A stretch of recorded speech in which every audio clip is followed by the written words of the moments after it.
बाबापुर की रामलीला। यदि आप मेरी चैनल में नए हो तो मेरी चैनल को सब्सक्राइब करें, शेयर करें और लाइक करें। धन्यवाद। तेनालीराम हमेशा अपनी बुद्धिमत्ता से सबका मन जीतने के लिए जाने जाते थे। आए दिन राज्य पर आई किसी न किसी समस्या को सुलझाने के लिए वे अपना दिमाग लगाया करते थे। इसी तरह जब एक बार दशहरा पर नाटक मंडली विजयनगर नहीं पहुंच पाए तो तेनाली ने क्या किया, आइए जानते हैं। काशी की एक नाटक मंडली हमेशा दशहरे से पहले विजयनगर आया करती थी। ये नाटक मंडली विजयनगर में रामलीला किया करती थी और नगर वासियों का मनोरंजन किया करती थी। यह एक तरह से विजयनगर की संस्कृति थी और ऐसा हर साल हुआ करता था। लेकिन एक साल ऐसा आया जब काशी नाटक मंडली के कई सदस्य बीमार पड़ गए और उन्होंने कह दिया कि वो विजयनगर नहीं आ पाएंगे। ये सुनकर महाराज कृष्णदेव राय और सारी प्रजा बहुत उदास हो गई। दशहरे को अब सिर्फ कुछ ही दिन बाकी थे और ऐसे में किसी और नाटक मंडली को बुलाकर रामलीला का आयोजन करवाना बहुत मुश्किल था। दरबार के मंत्रियों और राजगुरु ने आसपास के गांव की नाटक मंडली को बुलाने की कोशिश की, लेकिन किसी का भी आ पाना बहुत मुश्किल था। सबको निराश देख तेनालीराम ने कहा, मैं एक नाटक मंडली को जानता हूँ। मुझे यकीन है कि वो विजयनगर में रामलीला करने के लिए जरूर तैयार हो जाएंगे। तेनाली की यह बात सुनकर सब खुश हो गए।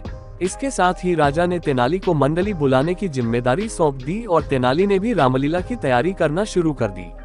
विजयनगर को नवरात्र के लिए सजाया गया और रामलीला मैदान की साफ सफाई करवाकर वहां बड़ा सा मंच बनवाया गया। उसी के साथ मैदान पर बड़ा सा मेला भी लगवाया गया।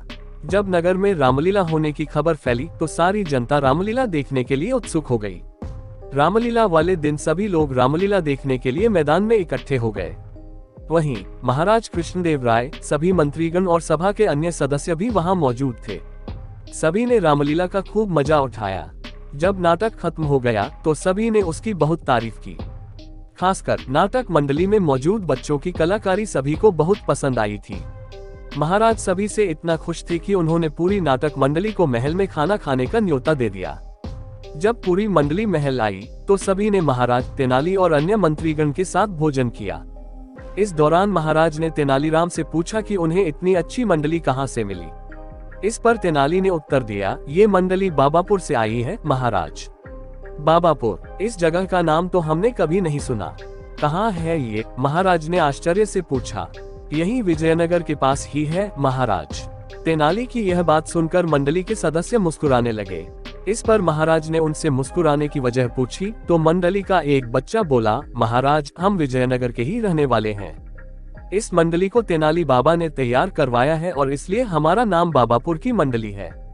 बच्चे की यह बात सुनकर महाराज सहित सभी लोग ठहाके लगाने लगे। कहानी से सीख। इस कहानी से हमें ये सीख मिलती है कि ऐसी कोई समस्या नहीं है जिसे दूर न किया जा सके। बस इसके लिए संयम और बुद्धिमानी से काम लेने की जरूरत होती है, जैसे इस कहानी में तेनालीराम ने किया। पूरी कहानी सुनने के लिए धन्यवाद।